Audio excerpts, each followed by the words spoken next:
Erick Thohir review total kinerja Nova Arianto. Penyebab skuad Garuda Asia kalah telak dari Korea Utara U17. Vietnam ledek timnas Indonesia U17 habis-habisan. Persaingan Indonesia jadi tuan rumah Piala Asia 2031 memanas. Simak informasi selengkapnya sebagai berikut.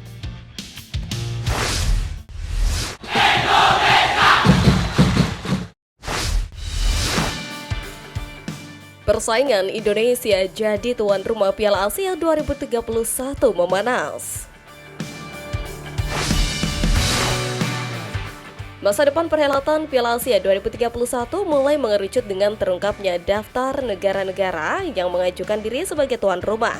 Konfederasi Sepak Bola Asia mengumumkan bahwa terjadi rekor peminat dengan 7 proposal ambisius yang masuk sebelum batas waktu yang ditentukan pada 31 Maret 2025.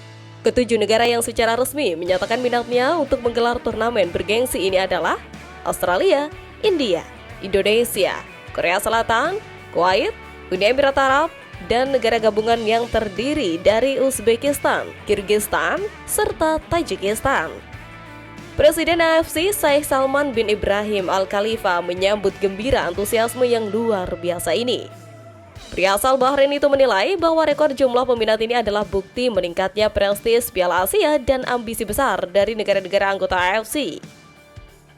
Selanjutnya, AFC akan bekerja sama dengan negara-negara yang mengajukan diri dalam proses pengajuan dokumen yang diperlukan.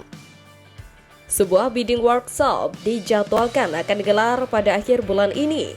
Setelah evaluasi menyeluruh tuan rumah Piala Asia 2031 akan diumumkan oleh Kongres AFC pada tahun 2026. Langkah Indonesia untuk menjadi tuan rumah terbilang berat mengingat negara Timur Tengah seperti memiliki aliansi dan mendapatkan keuntungan tersendiri dari Presiden AFC yang berasal dari Bahrain. Indonesia sendiri pernah sekali menjadi tuan rumah Piala Asia.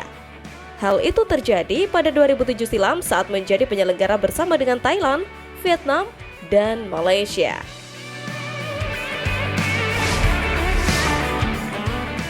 Vietnam ledek timnas Indonesia U17 habis-habisan. Kekalahan telak timnas Indonesia U17 atas Korea Utara seakan menjadi kabar bahagia bagi para rival, tak terkecuali Vietnam. Sebagaimana diketahui, pada laga tersebut skuad Garuda Asia harus diberondong 6 gol tanpa balas. Sempat tampil superior di babak penyisihan grup, namun Evandra dan kawan-kawan tak cukup baik meladeni permainan ngotot Korea Utara U17. Sontak, kekalahan itu membuat media Vietnam Soha.vn langsung berisik hingga menyindir nasib skuad asuhan Nova Arianto yang akan tampil di Piala Dunia U17 2025. Kekalahan dari Korea Utara U17 tidak hanya mengakhiri perjalanan timnas Indonesia U17 di Piala Asia U17 2025, tapi juga pertanda masa depan yang sulit bagi mereka saat mengarungi Piala Dunia U17. Tulis judul dalam artikel yang dibuat Soha.vn kelar laga timnas Indonesia U17 versus Korea Utara U17. Di Piala Dunia U17 2025, timnas Indonesia U17 akan ditempatkan di pot bawah. Sebab Indonesia hanya tampil satu kali di 5 edisi terkini di Piala Dunia U17. Itu pun terhenti di fase grup. Karena itu, ada potensi timnas Indonesia U17 menghadapi negara-negara top di Piala Dunia U17 2025. Beberapa negara kuat yang berpotensi masuk pot 1 drawing Piala Dunia U17 2025 yakni Brasil, Argentina, Prancis, Jerman, dan lain-lain. Namun bukan berarti peluang skuad Garuda Asia untuk bersaing sepenuhnya tertutup. Terlebih, Piala Dunia U17 2025 masih akan bergulir pada November mendatang. Artinya, Evandra dan kawan-kawan masih memiliki banyak waktu untuk mengevaluasi diri dan berkembang lebih baik.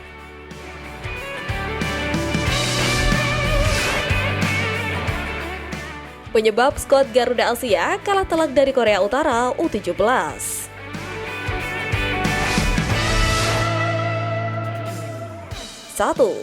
Gol cepat.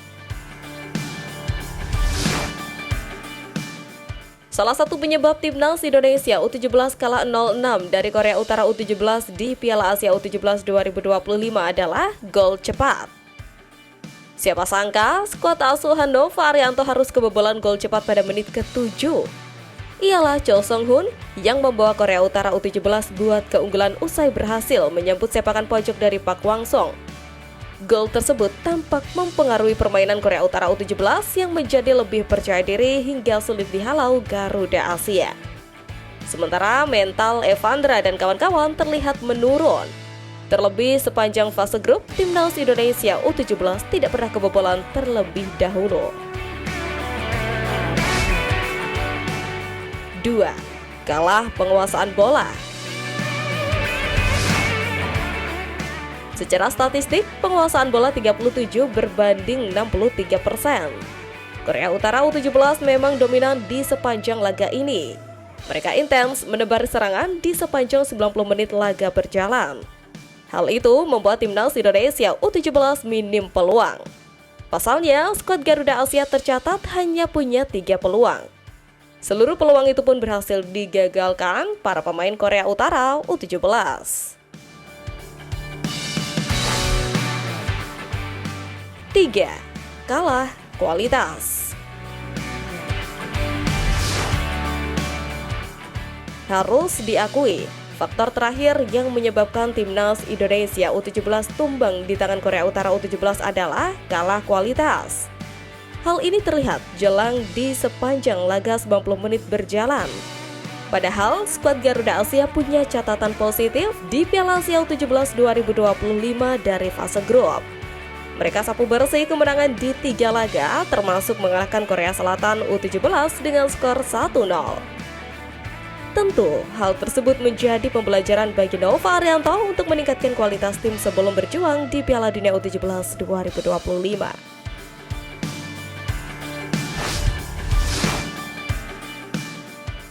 Erick Thohir review total kinerja Nova Arianto.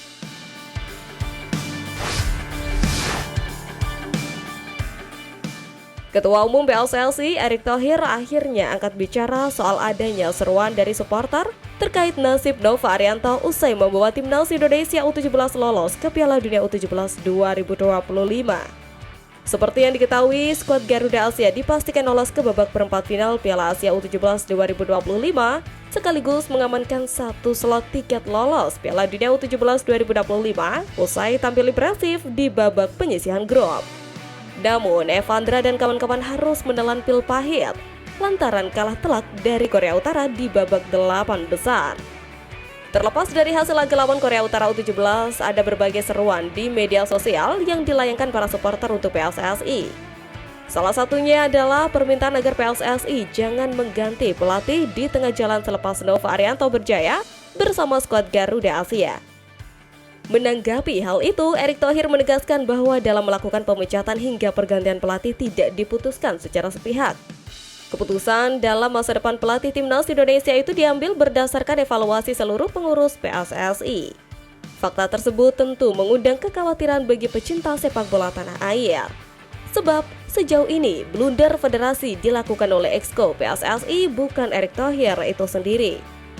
Namun, kini Erick Thohir menyinggung bahwa keberhasilan dari Nova Arianto merupakan hasil binaan jangka panjang. Ketua PSSI itu tidak secara gamblang memastikan masa depan Nova Arianto sebagai pelatih timnas Indonesia U17 2025. Coach Nova juga hasil dari pembinaan jangka panjang, bukan 1-2 tahun. Dia sendiri punya inspirasi oleh bapaknya yang pelatih. Saya tidak mau sepak bola nasional ini dikotomi oleh satu individu termasuk saya. Saya pun 2027 selesai masa jabatannya, ujar Erick Thohir di gedung Kemenpora. Menariknya, mantan Presiden Inter Milan itu juga menyinggung peluang Nova Arianto untuk mendampingi Gerald Vandenberg di timnas U23 yang akan menghadapi SEA Games 2025. Kini, menarik untuk menanti keputusan apa yang akan diambil oleh Erick Thohir.